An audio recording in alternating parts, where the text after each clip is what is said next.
warahmatullahi ta'ala wabarakatuh.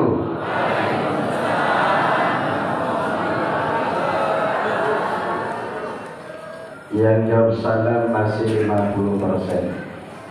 50%-nya belum. Saya doakan yang jawab salam mudah-mudahan panjang umur dan sehat rohani jasmaninya, amin. Yang jawab salam mudah-mudahan punya anak soleh-soleha, amin. Yang masih bujang perawan jawab salam mudah-mudahan punya jodoh. Belum, Bu. Hebat ibu sini, langsung amin. Ibu kita jodoh lagi, kenapa Pak? Jodoh yang soleh-soleha, amin. Yang punya hutang mudah-mudahan mudah terbayar, pasti buat. Assalamualaikum warahmatullahi ta'ala wabarakatuh.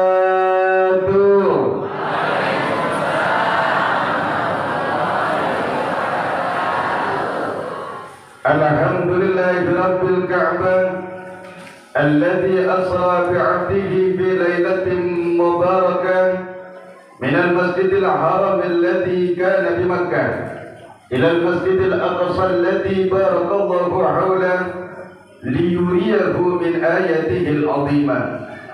Allahumma salli wa sallim ala sayyidina Muhammadin nuruhu yatala'la'u fid dunya wal akhirah wa ala alihi wa sahbihi sadatil qadam. Amma ba'du. Qalu subhanaka la ilma lana illa ma 'allamtana innaka antal alimul hakim. Wa aqulu kama qala Musa alaihi salam ila rabbi rabbi shrah li sadri wa yassir li amri wahlul 'uqdatam min lisani yafqahu qawli. Amma ba'du. Yang saya hormati para alim ulama, para habaib, para tokoh agama, tokoh masyarakat, yang juga kami hormati, kami ta'zimi segenap pengurus Masjid Nurus Salam, dari ketuanya yang tadi memberikan sambutan, dan di antara yang dituakan Bapak Sukirno dan kawan-kawan, kemudian para hadirin hadirat, bapak-bapak dan ibu-ibu, pemuda-pemudi yang semoga semuanya yang hadir di siang menjelang sore ini senantiasa dipanjangkan umurnya oleh Allah, amin. Dilancarkan rizkinya oleh Allah, amin. Dimudahkan urusannya oleh Allah, amin. Terutama mudah-mudahan iman kita semakin hari semakin kuat, amin. Iman kita semakin hari semakin baru, amin. Apalagi tadi kita membaca kalimat la ilaha illallah tadi. Mohon maaf, kebiasaan saya Pak di pondok pesantren, kalau diundang ceramah pasti bawa dai satu, itu gonta-ganti 10 santri. Insyaallah target nanti 20 santri yang gonta-ganti ikut saya ceramah, bukan hanya di masjid-masjid sini, bahkan di kampung-kampung ketika saya diundang. Itu program pondok pesantren Darul Quran wa Dakwah. Kita tadi semuanya telah mengucapkan kalimat la ilaha illallah, yang artinya tidak ada Tuhan yang kita sembah kecuali Allah. Kita hanya wajib menyembah Allah. Dimanapun kita berada, hakikat sembahan kita hanyalah Allah.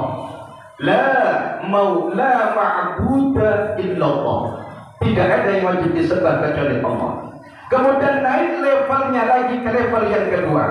La ilaha illallah, yang artinya la maqsuda illallah. Tidak ada yang kita tuju, yang kita harapkan, yang kita niatkan dalam segala bentuk gerak-gerik kebaikan kita, kecuali hanya Allah. Kita yang sholat berharap nyaringkan saya ini kuat, sambil tak kuat sebentar saya ceramah. Kita yang sholat berharap kita yang puasa berharap yang istri melayani suami berharap yang suami menafkahi istri berharap yang anak bakti ke orang tua berharap yang orang tua mendidik anak berharap semuanya kembali kepada la ilaha illallah. Tidak ada yang wajib kita tuju kecuali hanya Allah. Kemudian naik lagi ke level yang ketiga, la ilaha illallah, la mawjuda illallah. Tidak ada yang maha ada, yang adanya akan selalu ada, yang adanya tidak ada awal dan akhirnya, kecuali hanya Allah. Adanya kita semuanya hanyalah semu, hakikat ada adalah zat yang maha ada, ialah Allah subhanahu wa ta'ala. Maka kalau kita ahli membaca la ilaha illallah, maka insya Allah iman yang ada pada hati kita akan selalu hidup, akan selalu bergerak, akan selalu kuat, akan selalu baru, sebagaimana kata Rasulullah SAW, jadidu imanakum, hai para sahabatku, hai para umatku, perbaharuilah iman kalian.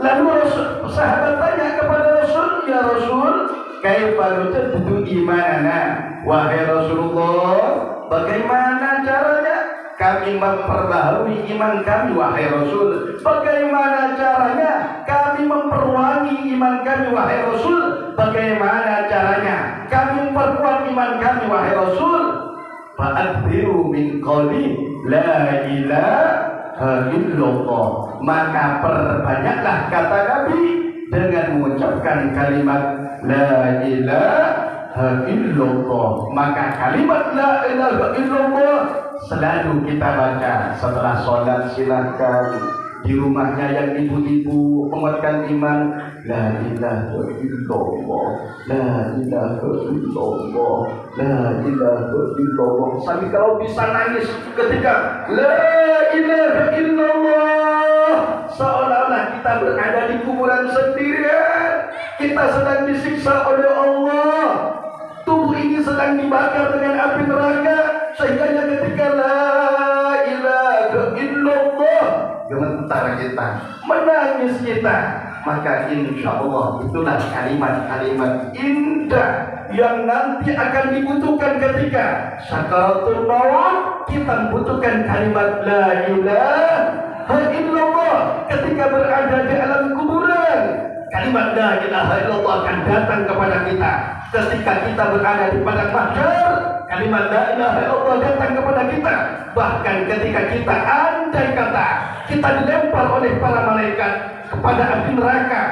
Api neraka akan terbelah menjadi dua karena ucapan kalimat la ilaha illallah. Maka kata Nabi, innallaha ta'ala qad harrama 'alan nar 'ala man qala la ilaha illallah yabtaghi fiha wajha Allah.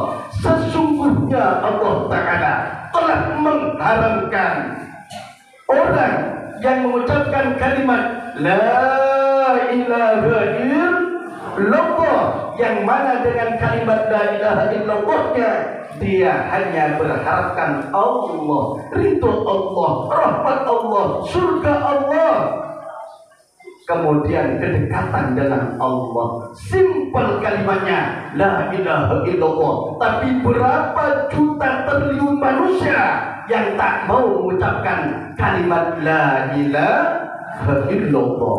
Maka alhamdulillah ternyata Kita yang kotor, kita yang banyak dosa, kita yang lemah, kita ahli maksiat, ternyata dimasukkan oleh Allah dari ahli la ilaha illallah. Kita Islam berarti ahli la ilaha illallah. Apalagi sampai kita jadikan amalan.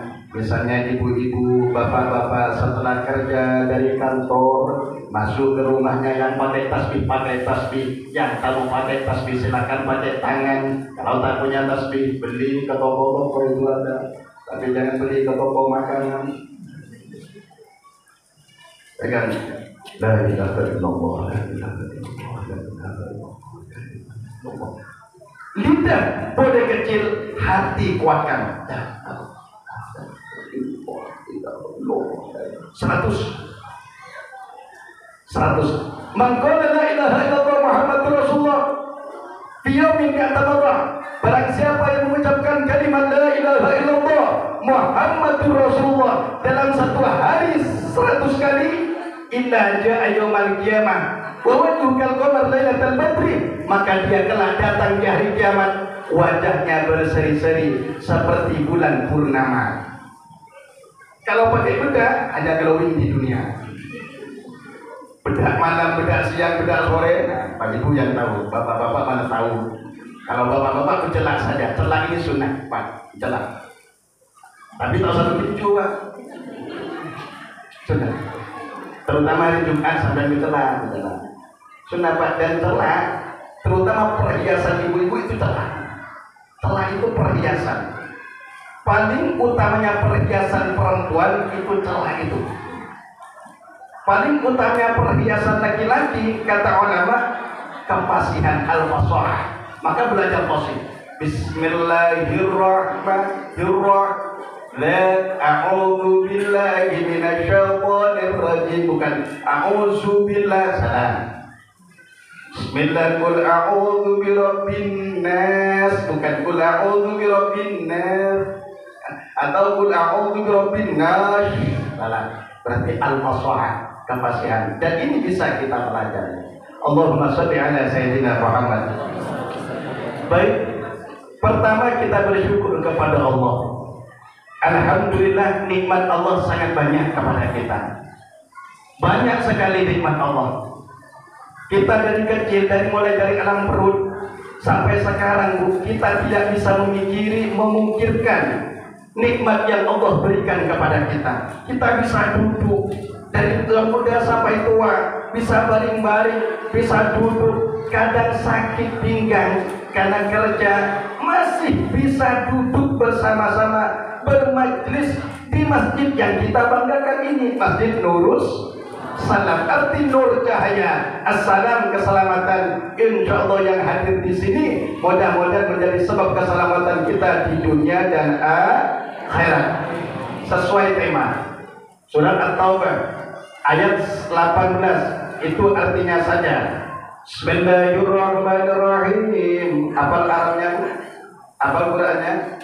Tak hafal Pak Ustaz. Qul a'udzu birabbin nas, hafal? Hafal. Bismillahirrahmanirrahim, kata Allah, innama ya'muru masajidallahi man amana billahi wal yawmil akhir. Sesungguhnya yang memakmurkan masjid hanyalah orang-orang yang beriman kepada Allah dan hari kemudian, hari akhir. Jadi ini, Bu, Pak, yang mampu ringan kakinya untuk pergi ke masjid, menurut ayat firman Allah ini, yang mampu memakmurkan masjid dengan sholat berjamaahnya, dengan infaknya, dengan hartanya, dengan gotong royongnya, dengan kekuatannya, dengan ngaji dan kajiannya, dengan pengajiannya. Siapa? Satu, man amana bila orang yang beriman kepada Allah. Kedua, tak cukup beriman kepada Allah. Banyak orang beriman kepada Allah tapi tak beriman kepada hari akhirat, wal yaumil akhir, dan beriman kepada hari akhirat. Setelah mengucapkan asyhadu an la ilaha illallah wa asyhadu anna Muhammadar Rasulullah, berarti kita beriman kepada Allah. Kemudian setelah itu tingkatkan iman ke Allah, wal yaumil akhir, beriman kepada hari akhirat. Kok saya tak ke masjid, wong saya mati nanti? Kenapa saya tak sholat, wong saya mati nanti? Kenapa saya tak zakat, wong saya harta saya tak bisa dibawa, mati nanti? Ramadan kok saya tak puasa, padahal saya tak selama-lamanya di dunia. Ada setelah kematian, ada kehidupan yang kekal abadi di alam kubur. Itu orang mati tak langsung mati, tidak seperti hewan. Kalau hewan mati, anjing mati, kucing mati, babi mati, mati jadi abu. Kalau kita mati Pak, walaupun dibakar, misalnya seperti ajaran saudara-saudara kita yang lain, mati langsung dikremasi jadi abu, apakah dia terus jadi abu? Tidak. Kalau tidak beriman ke Allah, mati dalam keadaan ketidakberimannya, walaupun dibakar dengan api neraka di dunia, walaupun hancur dimakan ikan, ruh kita dipindahkan oleh Allah ke alam kita yang keempat, alam arwah, alam ruh dulu, alam rohim ibu, alam dunia sekarang, alam barzakh. Disitulah yang ditanya oleh Allah Ta'ala, ruh kita, Marabbuka, sapa Tuhanmu? Man nabiyuka, siapa nabimu? Man imamuka, apa pemimpinmu? Quran, pimpinan kita. Ditanya, tenggelam Pak Ustaz, dimakan ikan, berserakan dagingnya kemana-mana, tulangnya sudah hancur, apakah tetap dibangkitkan oleh Allah? Ketika mati, dibangkitkan Pak. Enak, makanya ulama-ulama dulu kalau dalam kitab-kitab Ihya Ulumuddin, dalam kitab-kitab tasawuf mereka, kalau sudah ingat akhirat, ingat mati, mereka pengen, ya Allah, laitani kuntu turaba, kenapa saya tak jadi tanah saja, kata mereka. Kok jadi manusia saya? Kalau kita kan pengennya jadi manusia terus kan, karena kita tak paham. Mereka, kenapa saya tak jadi tanah saja? Kok tak jadi ayam saja? Hanya berkokok, tak ada kewajiban, mati jadi debu. Kita setelah mati Pak, akan dipertanggungjawabkan oleh Allah Subhanahu wa Ta'ala. Maka orang yang bisa memakmurkan masjid dan sarana-sarana agama yang mendekatkan diri kepada Allah, pertama syaratnya amanah billah, beriman kepada Allah, wal yaumil akhir, dan beriman kepada hari akhirat. Setelah itu apa cukup? Tak cukup. No. Apa? No. Tak cukup. Tuh lagi. Wa aqamas shalah, dan melaksanakan sholat. Setelah beriman kepada Allah, beriman kepada hari akhirat, sholat. Oh tidak cukup sholat, cukup niat saja. Ada ajaran makrifat cuma makrifat sesat. Sholat cukup niat. Di kantor Pak tak sholat Pak, sholat cukup niat. Saya sudah kenal ke Allah, muridnya besar, saya sudah kenal ke Allah. Bukan hanya Allah, sholat cukup. Na'udzubillah min dzalik. Secara akal, siapa yang paling kenal ke Allah Ta'ala? Pastinya Rasulullah. Siapa yang paling dekat dengan Allah Ta'ala? Pastinya kanjeng Nabi Muhammad. Siapa yang paling Allah cintai? Pastinya Rasulullah. Apakah Rasulullah pernah meninggalkan sholat? Tidak. Bahkan ketika Rasulullah sakaratul maut, dicabut nyawanya oleh Allah Ta'ala, pesannya Rasulullah diantaranya yaitu as-salat. Jangan tinggalkan sholat. Sholat bukan hanya kewajiban kita sebagai orang mukmin. Sholat juga kepentingan kita. Sholat juga kebutuhan kita. Sholat fondasi agama kita. Sholat adalah ukuran kuat dan tak kuatnya iman kita. Semakin khusyuk sholatnya, maka semakin istiqomah dia di dalam agama Allah Ta'ala. Oh ketinggalan sholat saya Pak Ustaz, ketiduran Pak Ustadz karena kecapean, nanti bangun, jangan sholat sunnah dulu, langsung ganti sholatnya. Namanya sholat kodok, bukan kodok. Sholat kodok misalnya sampai yang pakai usolli fardhu subhi rakaataini adaan, yang sholat adaan yang dalam waktunya. Cuma kalau sudah keluar waktu, adaan diganti kodoan. Kalau tak hafal Arabnya, ketika takbir Allah dalam hatinya. Karena niat dalam ibadah itu dimulai dari pertamanya perbuatan dalam ibadah itu sendiri. Kalau wudhu, ketika air sampai ke wajah baru niat saya berwudhu menghilangkan hadas kecil fardu karena Allah Ta'ala. Kalau mandi besar, ketika air pertama kali sampai ke anggota tubuh, bersihkan dulu tubuhnya. Kalau sambil bukan biasa hadas besar sambil bu. Bapak-bapak biasa kalau kerja malam biasa hadas besar Pak ya. Wajib itu, wajib. Hadas besar itu, mandi hadas besar itu termasuk ibadah. Bahkan pekerjaan malam pun ibadah. Nanti bapak saya menjawab. Mandi.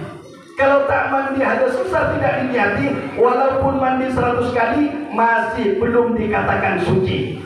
Makanya kalau orang non muslim masuk ke dalam agama Islam mu'alaf, maka dia wajib diaduskan. Wajib diadus, tuntun dulu niat saya mandi besar, menghilangkan niat saya adus, menghilangkan hadas besar, fardu karena Allah Ta'ala, itu niatnya.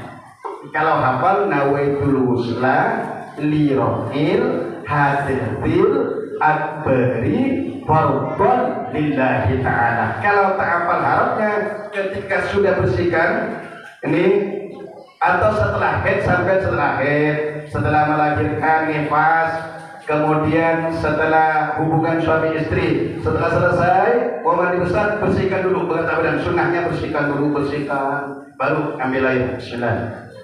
Nawaitul husla li rabbil hadas akbari fardhon lillahi ta'ala. Kalau teranjang tak usah baca. Makruh hukumnya. Menyebut nama Allah ketika dalam WC teranjang makruh. Jadi niatnya dalam hati. Niat saya mandi besar, menghilangkan hadas besar, perbuatan Allah Ta'ala, baru mandi. Itu dikatakan suci. Kalau belum mandi hadas besar, walaupun bersih, pakai sampo, pakai rinso, pakai pemutih muka, apapun itu, maka itu belum dikatakan suci. Masih punya hadas besar, sholat tak sah karena dia masih mengandung hadas besar. Puasa sah, puasa sah. Misalnya sampai nih di Ramadan, kan hampir Ramadan nih, hampir Ramadan. Mudah-mudahan panjang umur oleh Allah Ta'ala semuanya. Hampir Ramadan, ternyata hubungan suami istri di bulan Ramadan, suami istri jam 1 malam mau tahajud, ternyata lain yang dilihat. Mau ke WC, ada godaan ini. Tapi jangan baca a'udzubillahi minasyaitonir rajim. Masa istrinya dibilang a'udzubillahi minasyaitonir rajim? Enggak apa-apa ibadah. Niat buat ibadah, biar besok tanya apa-apa. Dah, setor dulu. Akhirnya mau sahur ketiduran. Ketika insya Allah Akbar. Ada apa ini? Oh, ada subuh. Masya Allah, saya belum mandi besar. Bagaimana Pak Ustaz? Apakah batal puasanya? Nah, teruskan puasanya, adus jam 4:30, jam 5, adus mandi besar. Puasanya sah. Itu dalam fikihnya. Man asbaha junuban, barang siapa dia masuk pagi dalam keadaan junub wa huwa shaimun, sementara dia sedang berpuasa, la yutir, maka puasanya tak batal. Itu dalam hukum fikihnya. Teruskan puasanya Pak, teruskan. Apa atau begini Bu? Misalnya sampai head. Ternyata jam 3 headnya sudah selesai. Terus headnya sudah selesai, masih repot mau melayani suami, ngelayani namanya sahurnya. Kemudian untuk anak-anaknya pulang, mau adus, nanti lambat semua nih, nanti sahurnya. Berarti bagaimana? berarti adusnya sampean sahur, terus nanti adusnya kalau masih terkejar sebelum imsak silahkan adus atau mandi besar. Tapi kalau tak terkejar, mandi ketika ada tak. Yang penting malamnya niat puasa. Niat saya puasa besok di bulan Ramadan, fardu karena Allah Ta'ala, sah hukumnya. Tadi itu dalilnya, itu dalam hukum fikihnya. Karena puasa adalah ibadah yang luar biasa. Satu hari puasa di bulan Ramadan, kalau kita tinggalkan, kata ulama berani mengatakan, andai kata diganti dengan 1000 hari selain puasa Ramadan diganti. Misalnya ada orang meninggalkan puasa Ramadan dengan disengaja, kemudian dia sadar, lalu dia mau mengganti puasanya dengan 1000 hari puasa, maka kata ulama belum mampu mengejar pahala puasa Ramadan 1 hari tersebut. Saking besarnya pahala 1 hari puasa di bulan Ramadan. Kalau head, kalau min kan biasa ibu-ibu, kalau tak head min mencret. Kalau tak head min mencret. Hukum itu banyak berkisar di ibu-ibu. Misalnya nih, kalau suaminya kan takut mengabarkan sampeanmu puasa ganti puasa. Apa kamu bang? Kamu ini bang, kan takut bu. Walaupun jadwal takut ke ibu-ibu ini.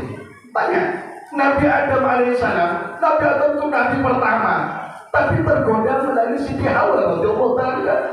Nabi Nuh alaihissalam, Nabi Nuh diuji dengan istrinya oleh Allah Ta'ala.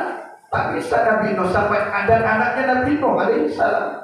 Anaknya Kan'an bin Nuh tak beriman kepada Nabi Nuh. Beritu kita ini semua saling menguji, diuji oleh Allah Ta'ala. Maka hukum itu banyak berkisar di ibu-ibu. Misalnya, kemudian lagi kalau sampean punya hutang kemarin di Ramadan, cepat ganti hukum bulan Sya'ban. Sekarang ini tanggal 5 Sya'ban.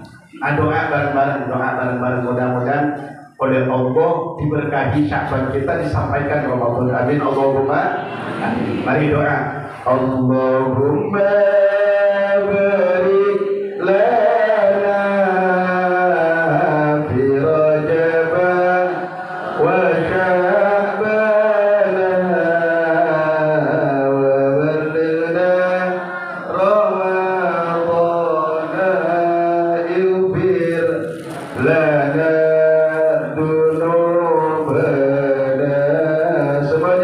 Allahumma barik lana fi Rajab Sya'ban wa ballighna.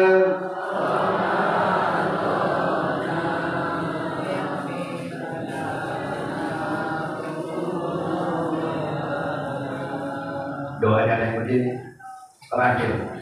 Nah, Allahumma ya Allah, barik lana, berkahi kami ya Allah, di Rajab, di bulan Rajab, wa Sya'ban, dan bulan Sya'ban, wa ballighna, dan sampaikan kami ya Allah Ramadan, ke bulan Ramadan.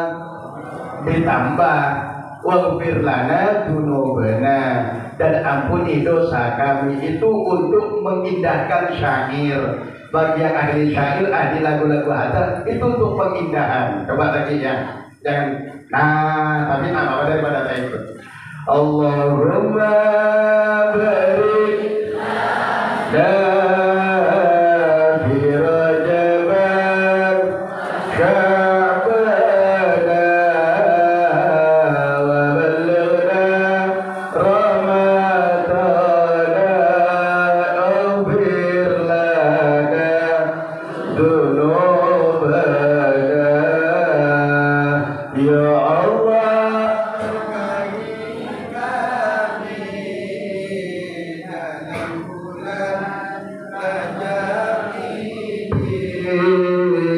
Dan juga berkahilah kami dalam bulan Sya'ban ini ya Allah. Sampaikan kami pada bulan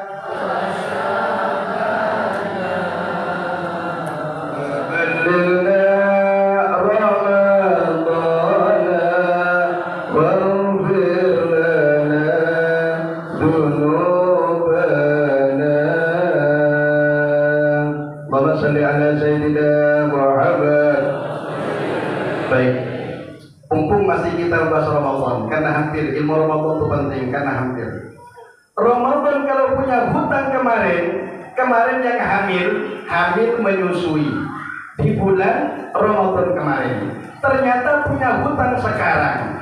Kalau yang dia kan orang hamil itu bisa tak berpuasa. Kalau hamilnya masih 4 bulan ke bawah, khawatir keguguran, saking ringannya agama Islam kita mengajarkan dengan ajaran yang ringan, maka boleh orang yang hamil meninggalkan puasa. Atau sedang menyusui, khawatir kesehatan ibu atau sang bayi, maka dalam Islam boleh orang yang menyusui meninggalkan puasa. Tapi setelah Ramadan nanti ganti puasanya. Kalau yang meninggalkan puasa itu karena kesehatan anaknya, yang menyusui takut anaknya kan basi, biasanya susu itu kan basi. Kalau orang berpuasa itu biasanya yang biasa, maka berarti boleh tak puasa. Yang sedang hamil takut keguguran setelah Ramadan, maka 2 yang wajib dia jalankan. Yang bapak-bapak ini terutama, pertama, wajib ganti puasanya setelah Ramadan. Cara gantinya 1 bulan, bisa ngambil 3 hari, 2 hari, 1 hari, 4 hari, sesuai kemampuan sampean. Misalnya bulan Sya'ban ini mau puasa, kan bulan Sya'ban ada puasa sunnah, namanya puasa nisfu Sya'ban. Puasa apa Pak? Nisfu Sya'ban, tanggal 15 Sya'ban insyaallah bertepatan pada Rabu ini, Rabu depannya lagi. Sekarang tanggal 5, hari Ahad, Senin, Selasa, Rabu, Kamis, Jumat, Sabtu, Minggu, Senin, Selasa, Rabu, insya Allah puasa nisfu Sya'ban. Niat puasa besok di bulan Sya'ban sunnah karena Allah Ta'ala. Cuma yang punya hutang dan saya puasa besok menggantikan puasa Ramadan wajib. Yang ganti puasanya wajib, Sya'bannya ikut. Puasa Ramadanku fardu karena Allah Ta'ala, dan puasa Sya'ban karena Allah Ta'ala. Berarti boleh. Kemudian setelah itu ganti sampai. Kemudian kewajiban yang kedua ini bagi yang suami, apa? Bayarkan fidyah. Misalnya 10 hari tak puasa karena menyusui istrinya, bayarkan fidyah 1 harinya 1 mud. 1 mud itu berapa? Ambil saja 8 on, ambil hati-hatinya. 8 on beras. Oh, saya kaya Ustaz, 1 kilo saja dan enak hitungnya.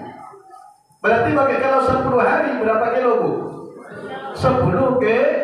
Kapan bayarnya Pak Ustaz? Nanti bayarnya sampai kalau belum bayar kemarin Ramadan di masjid-masjid atau ke orang-orang bukor masakin dan apa, maka sekarang boleh dibayar mudnya kemarin itu. Jangan nunggu Ramadan ini.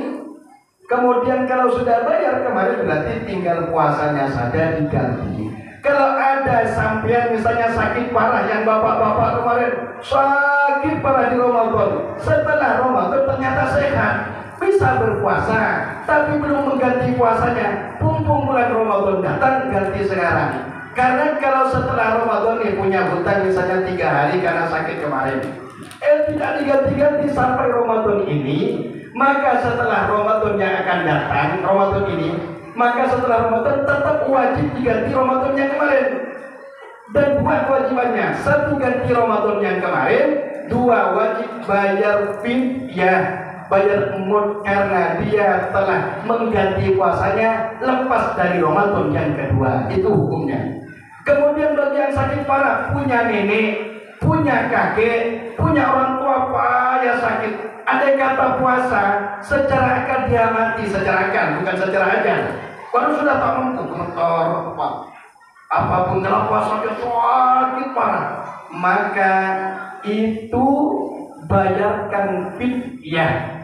Bayarkan fidyah boleh sampai selaku anak sebagai bakti ke orang tua. Kalau orang tuanya kaya, keluarkan sendiri. Tapi kalau sampai selaku anak mampu, keluarkan oleh anaknya, bayarkan fidyah 1 hari 1 umur, anggap 1 kilo. Kalau 1 umur 8 on kali 30 hari berapa Pak? 8 kali 3 24 kilo. Dan keluarkan 24 kilo, niatkan ini umur atau bayar fidyahnya orang tuaku yang sakit parah di rumah. Oh, kalau ada orang punya hutang puasa tidak terbayar lalu mati, kan punya hutang nih, maka ada 2 pendapat ulama. Ini diterangkan dalam kitab I'anatul Talibin.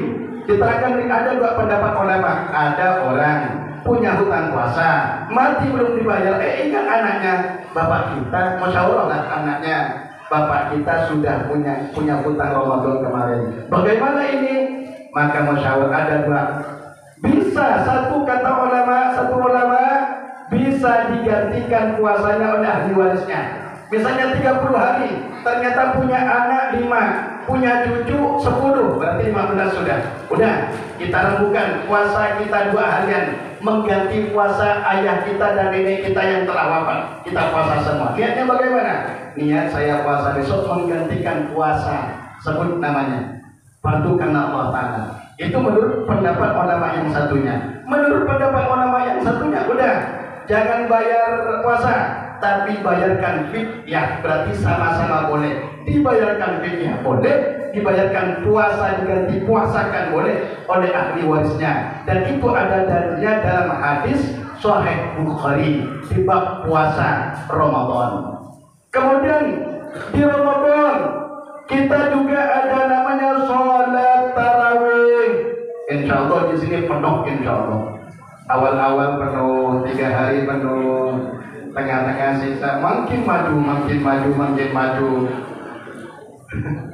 Kebiasaannya sama berarti. Dengan kampung saya sama, tidak ada bedanya. Tarawih kata Nabi. Tarawih dulu tuh asalnya tarawih itu di zamannya Nabi itu Rasulullah hanya tarawih 3 kali. Kenapa Rasulullah tak tarawih setiap malam? Khawatir diwajibkan oleh Allah kepada umatnya, takut tak mampu. Uang sholat 5 kali saja banyak yang bolong, apalagi sampai tarawih yang pakai 20 rakaat. Waduh, yang pakai 8 rakaat luar biasa, 20 rakaat juga luar biasa. Jangan kelai-kelai gara-gara itu. Cuma kalau masjid sudah kebiasaan 20, teruskan. Berarti itu sunnatul khulafa'ir rasyidin, dilakukan oleh Sayyidina Umar bin Khattab radhiyallahu anhu dan generasi-generasi selanjutnya. Bahkan sampai pernah ke Mekah, berapa rakaat di Mekah? 20 rakaat. Ya, pernah ke Madinah? Saya sih tak pernah, Pak. Cuma karena saya penceramah harus lah, sok tahu. Ada di kitab. Di Madinah itu kalau keterangan, tidak tahu sekarang, kalau keterangan kitab yang saya baca itu ada dari Imam Malik kalau tidak keliru 30 lebih, karena untuk menyamakan pahala dengan yang Masjidil Haram. Tidak tahu di Madinah berapa? Hah? Sampai ke Mekah kan pasti sampai ke Madinah, Pak. Oh, tangan inti. Hanya ke Mekah saja, tak teliti apa di perbuatan sini. Nanti saya pulang ini jadi dalil. Mana dalilnya?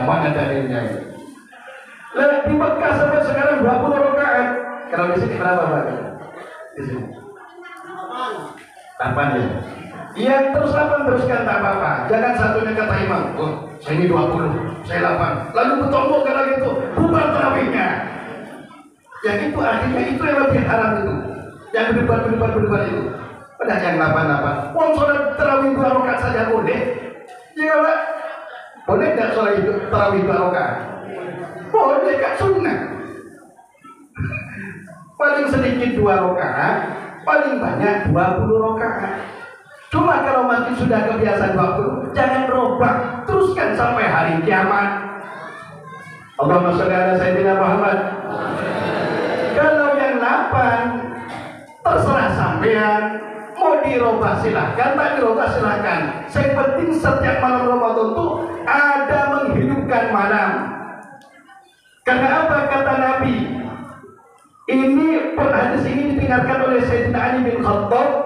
lalu disampaikan kepada Sayyidina Umar, sehingga Sayyidina Umar mengambil tindakan sebagaimana yang dilakukan oleh Sayyidina Umar, mengambil satu imam Ubay, sahabat Ubay jadi imam, lalu masjid penuh, masjid Madinah penuh. Dari Sayyidina Umar itu dalam berkelanjutan. Apakah kita tidak mengikuti Rasulullah? Mengikuti Rasulullah. Kata Nabi, alaikum bi sunnati wa sunnatil khulafa'ir rasyidin min ba'di. Hei ayo, berpegang teguhlah kalian kepada sunnahku dan sunnah para penggantiku khulafa'ir rasyidin, Sayyidina Abu Bakar, Umar, Utsman, Ali, min ba'di, setelah matiku.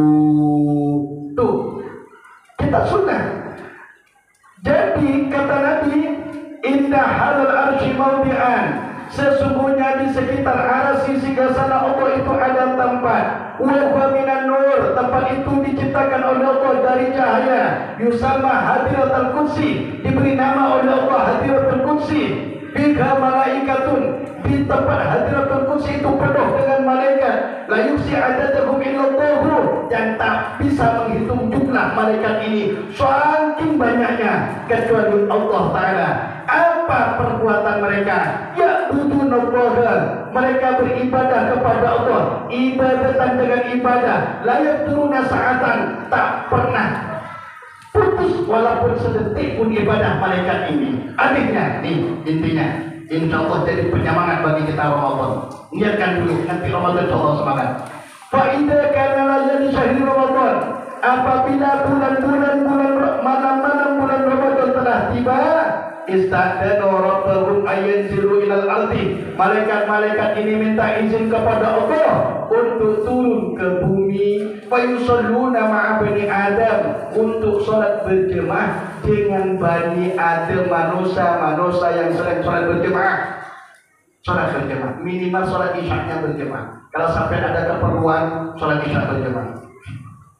Sholat tarawih ambil 2, 3, 4, 5, 6 langsung sholat witir, takut tak terkejar. Kalau terkejar sampai sholat witir nanti sama.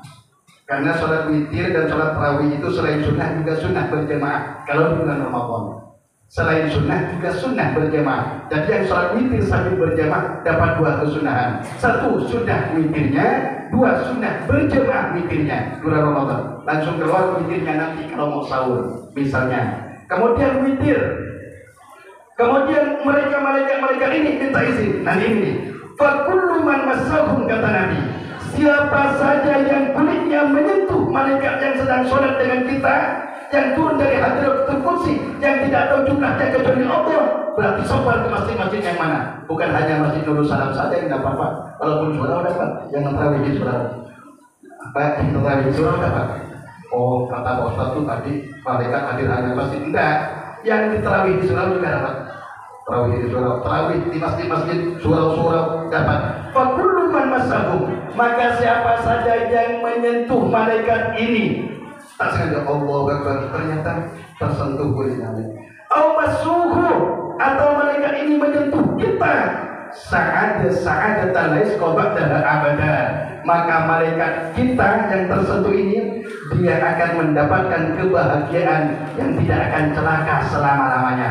Amin Allahumma amin. Maka tarawih Allah, dan sholat tarawih harus dilaksanakan setelah isya.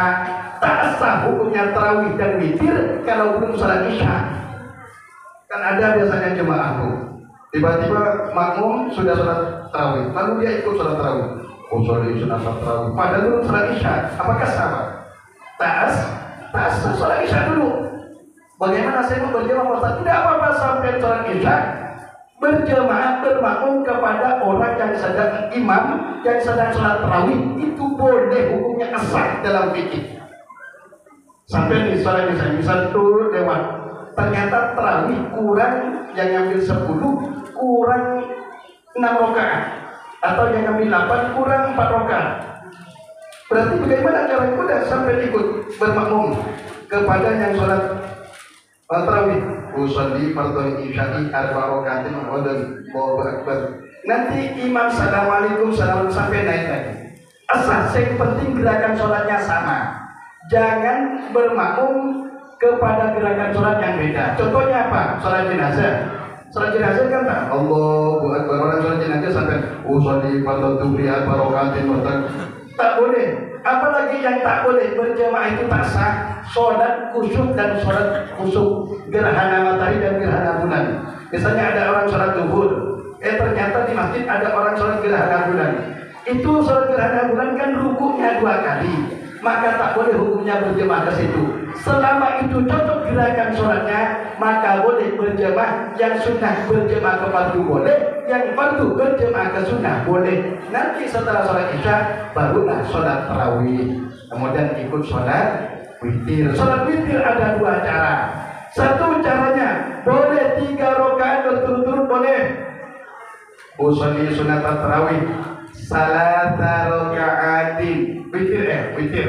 Usolli sunatal witri salasa rakaatin makmuman. Alhamdulillah taala. Allah dalam hatinya yang apa larangnya.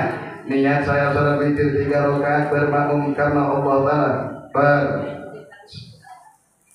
Kemudian tidak ada tahiyat pertamanya, langsung tahiyat terakhir. Dan boleh 2-1. Namun keutamanya lebih utama mana? Kata ulama, kana aksaro fi'lan kana aksaro ajran. Yang paling banyak perbuatannya, paling sulit dialah yang lebih utama. Berarti lebih utama yang 1 dan 2 daripada 3 kali sekaligus. Tapi sama-sama sah, sama-sama boleh. Kenapa saya jelaskan seperti ini? Biasanya di masjid-masjid itu kiai sepuh dan ustadz muda yang lain gara-gara sama tak tahu hukum, hanya mengikuti katanya saja, sehingga tidak ada titik temunya. Akhirnya kelahi antara pengurus sepuh dan pengurus muda ini begini, pengurus sepuh ini begini. Akhirnya masjid tak pernah makmur, berjamaah saling sakit hati, iri dengki. Padahal Allah mengajar dengan sholat bagaimana hati kita bersih, agar ada gunanya kita yang sujud ke Allah Ta'ala, yang mikir la ilaha illallah, yang puasa Ramadan, maka hatinya bersihkan, tidak gampang tersinggung. Tidak apa-apa orang tak hormat kita, tak apa-apa walaupun al-mukarram tak apa-apa. Mantawal doa roba al-hukum. Orang yang tahu untuk rendah hati, itu yang diangkat derajatnya oleh Allah. Walaupun dia anak petani, tawadhu, rendah hati, itu yang diangkat derajatnya oleh Allah. Walaupun jenderal, walaupun dia dapat damdim apapun dia, kalau sombong siapa yang memandang ente dikadang-kadang ente. Bahwasanya ada Sayyidina Muhammad tawadhu. Biasanya bahkan kita ini orang tua ini, jangan sombong juga ke anak-anak kita. Jangan mentang-mentang kita orang tua, jangan doakan anak, tapi belum tentu derajat anak itu lebih rendah daripada kita. Anak kita mungkin lebih tinggi di hadapan Allah. Ya Allah, begitu juga kita sebagai istri. Sayang istri, ya Allah, bagusan istri saya dengan saya. Istri saya taat walaupun sibuk seperti ini, masih sholat, masih sujud. Saya repot apa? Ibu ini repot Pak, tanya ibu, repot Bu ya? Repot Pak, cuma pernah menunda. Ngeluh sekali-sekali Pak. Repot sampai luar biasa. Masih masak, tak perlu beli mesin cuci, kawin saja yang muda-muda. Yang pengen punya mesin cuci, pengen punya koki, kawin saja. Itu sudah lengkap itu. Sudah dengan mesin pencuciannya itu semua, ada semua itu. Mesin masaknya juga Bu, 1 3 in 10. Biasakan 3 in 1 Pak. 1 3 in 10, beli 1 dapat 10. Cuci pakaian, apalagi masak di dapur, merawat anak, ladeni di kamar, tak perlu beli, cuma 1 kali, mahar tunai. Dan mudah-mudahan. Kemudian lagi apa? Masak, nyapu, ngepel, apalagi ibu yang hafal, saya hafal. Keladang, bersih sampah. Bapak hanya kerja fokus cari duit. Oke, duit. Dapat apa Pak? Alhamdulillah Pak, 1 juta. Alhamdulillah Pak. Iyo ini Bu, walaupun mati keringat, walaupun bau, tak apa-apa Bu. Dapat berapa Pak? 200.000. Kamu ini Pak. Ibu alhamdulillah, maka doakan anak-anak kita. Begitu maka bapak-bapak saya sering lihat istri saya di rumah tuh Pak. Sering kalau tidur itu sambil lihat istrinya kalau tidur, Pak. Jangan tunggu bangunnya terus, Pak. Kalau bangun baru dilihat, kalau tidur tak pernah dilihat. Istri yang akan cantik, coba di dalam kamarnya, saya tahu ini. Bapak yang tahu rahasianya. Ada yang ngomong, ada yang kentut,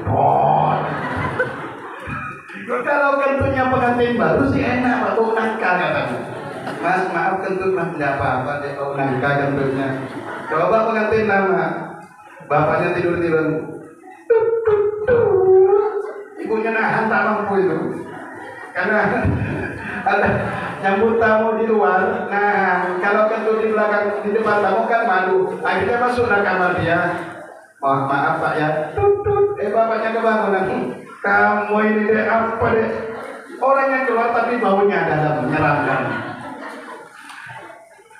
Cuma kentut itu nikmat dari Allah. Hari ini bicara kentut. Allahumma sholli ala Sayyidina Muhammad. Sayangi. Jadi kasihan istri saya, subhanallah, istri sudah merawat saya masih sholat. Alhamdulillah punya istri masih sholat.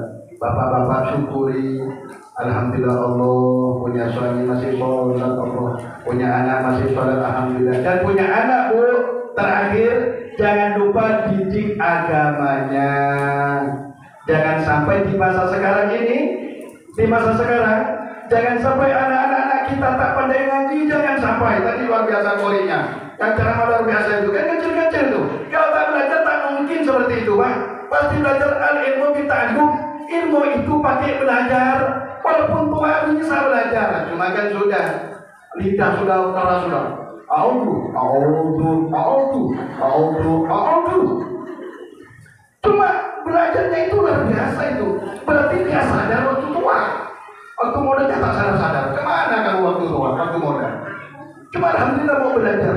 Maka belajar agama itu penting. Maka kita dengan Masjid Nurul Falah, dengan kawan Nurul Falah ini banyak, termasuk di Nurul Salam biasa ikut kajian. Setiap Sabtu itu kita adakan kajian di sana. Alhamdulillah sudah kurang lebih 2 tahun, Pak Ustadz Brianto. Kurang lebih 2 tahun. Setiap Jumat malam Sabtu antara Maulid dan Isya di Nurul Falah itu. Kalau bisa nanti sama, kalau pengen kerja sama di Nurul Salam membuka kajian, tidak harus saya Anda. Silakan datangkan kiai dan ustadz yang kalian senangi untuk memberikan kajian-kajian fikih, kajian sholat, kajian zakat, kajian Ramadan dan kajian-kajian yang lain untuk menghidupkan, makmurkan masjid. Insya Allah anak-anak kita nanti kita ikut, dan generasi kita selanjutnya adalah generasi yang lebih baik daripada kita. Kita mati, ternyata anaknya di rumah, ya Allah, ampuni orang tuaku, ya Allah, capek orang tuaku, ya Allah, ampuni, maafkan dosa-dosanya, Allah. Kita senang tersenyum di alam kubur. Maka kita berdoa. Jam berapa saudara?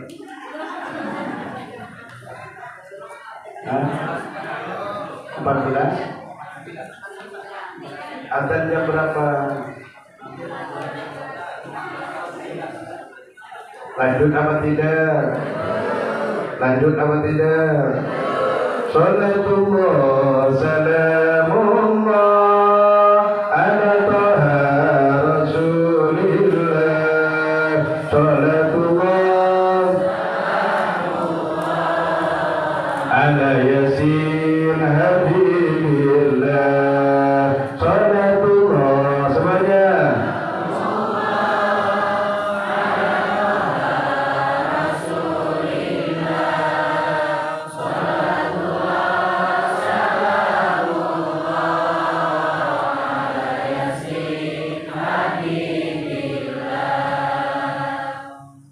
Sholli ala Sayyidina Muhammad.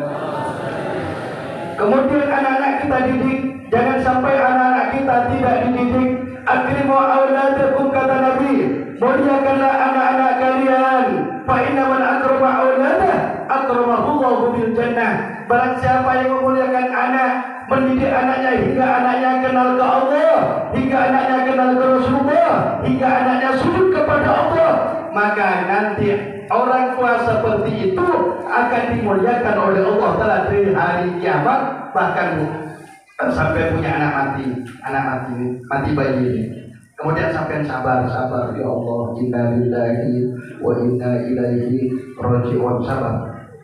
nanti anaknya itu akan menghalangi kalian masuk nerakanya Allah Ta'ala.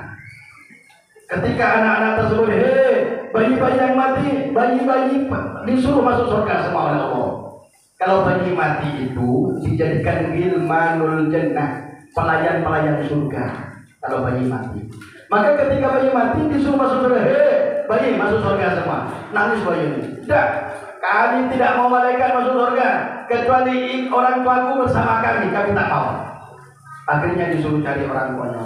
Ternyata orang tuanya sudah ada di pangpangan, sudah disiksa, sudah dan sebagainya. Kalau sabar, maka mudah-mudahan anak-anak kita yang ada yang wafat, yang masih bayi, ada yang sudah balik, Pak. Ya masing-masing nanti yang sudah balik itu. Cuma kalau anak kita pernah kita didik dengan agama kenal ke Allah, tidak harus jadi ustaz, tidak harus jadi kiai, yang penting tahu doakan sampai sudah orang soleh. Sampai semua ini orang soleh semua. Amin Allahumma. Karena kita mendoakan orang tua kita itu sudah soleh. Maka hati-hati Pak, jangan sampai masuk dalam hati dan pikiran kita suntikan mendoakan keluarga yang meninggal itu tak boleh, jangan sampai Pak. Mendoakan orang tua begini tak boleh, begini tak boleh. Hati-hati, sholat langsung diam-diam langsung lari. Hati-hati, zikir ke Allah itu penting. Jangan benci kepada orang yang zikir ke Allah Ta'ala. Silakan kuatkan zikirnya, semakin kuat zikir. Silakan diam yang zikir, silakan kuat yang zikir. Tapi yang kuat zikir dengan yang zikir sama-sama, jangan saling bertentangan. Sikit-sikit masuk neraka, sikit-sikit masuk neraka. Emang surga punya itu? Ajaran Islam itu bukan ajaran kebencian, ajaran kedamaian. Kalau kita sedang lihat orang tak senyum-senyum, at-tabassum itu sedekah. Senyum itu sedekah. Lihat orang, kirain orang masuk neraka semua. Siapa yang punya surga, punya surga? Walaupun kita sholat nih, ahli ibadah di masjid, jangan kita merasa orang yang ada di warung-warung itu masuk neraka semua. Jangan. Pintu surga itu bermacam-macam, banyak pintunya. Ada yang lewat pintu zakat, ada yang lewat pintu sedekah, ada yang lewat pintu bakti ke orang tua. Ada kalanya orang jarang ke masjid Pak, tapi kalau orang tuanya luar biasa, dia hanya sholat di rumahnya. Cuma kalau orang tuanya subhanallah, taat bakti orang tua. Ada ibu-ibu yang sering jarang ikut pengajian, tapi ke suaminya luar biasa. Jangan kita memvonis orang-orang kaya itu tuh masuk neraka semua Pak. Tidak semua surga itu diberikan oleh Allah kepada kita yang sholat berjamaah. Tidak. Itu memang salah satu sebabnya.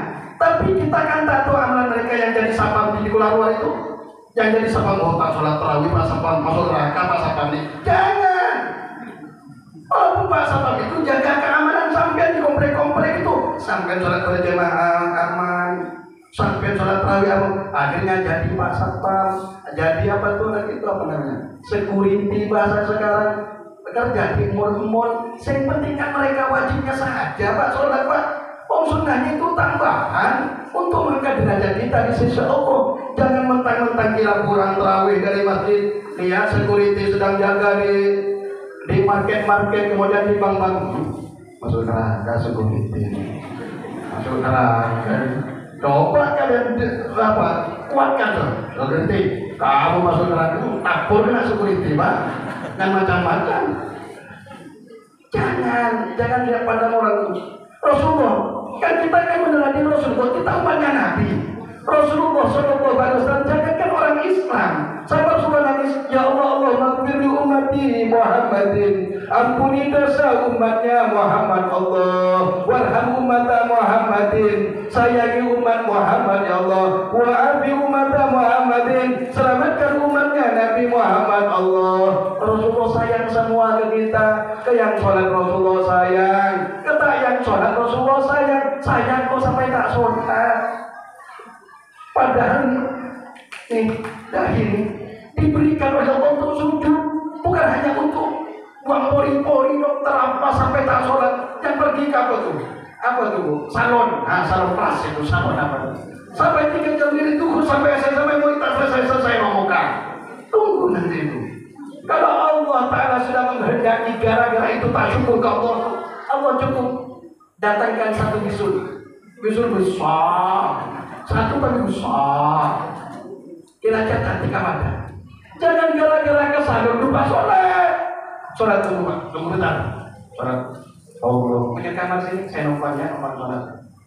Begitu walaupun tak sholat sunnah dulu. Yang penting sholatnya dulu, itu yang Allah minta 5 menit ya Allah Pak ke kita Pak. Tapi temannya, dikirnya itu sunnah. Dikirnya sampai dan dikir yang tadi kita sholat sampean. Cuma yang dikir dapat keutamaan dari Allah. Apa? Wadkurullaha katsiran kata Allah. Wadkurullaha dzikran katsira. Berzikirlah kata Allah kalian kepada Allah dengan zikir yang banyak. Zikir banyak sesat. Di kantor sama yang security. Baca sholawat sama di kantor sambil lihat orang dalam hatinya Allah. Itu paling mudah. Kalau sama Pak, ya Allah. Tapi jangan begitu Pak. Permisi Pak, Allah. Kalau security ya silakan. Security di Pak. Pikir artinya ibadah ke Allah itu tidak harus di hadapan sejahtera. Yang sampean petani, ada yang petani sini? Saya ya, tani apa sih? Oh padi kan, masih ada nampak ini. Apa?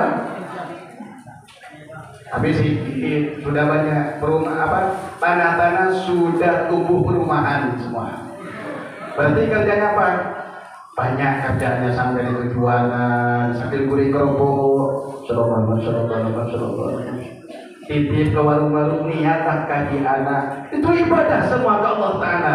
Maka pertama inti pertemuan kita terakhir, jangan tinggalkan sholat, banyak zikir la ilaha illallah untuk memperbarui kita, kemudian didik anak-anak kita.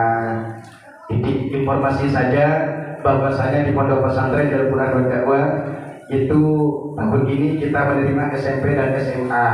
SMP dan SMA sudah terdaftar di Dinas Pendidikan, yang SMP Dinas Pendidikan Budaya, yang SMA dalam proses surat perizinan, insyaallah sebelum ajaran baru itu sudah ada. Nanti saya titip baleko di sini, apa itu namanya, pamflet di masjid ini, silakan ada pendaftarannya di situ.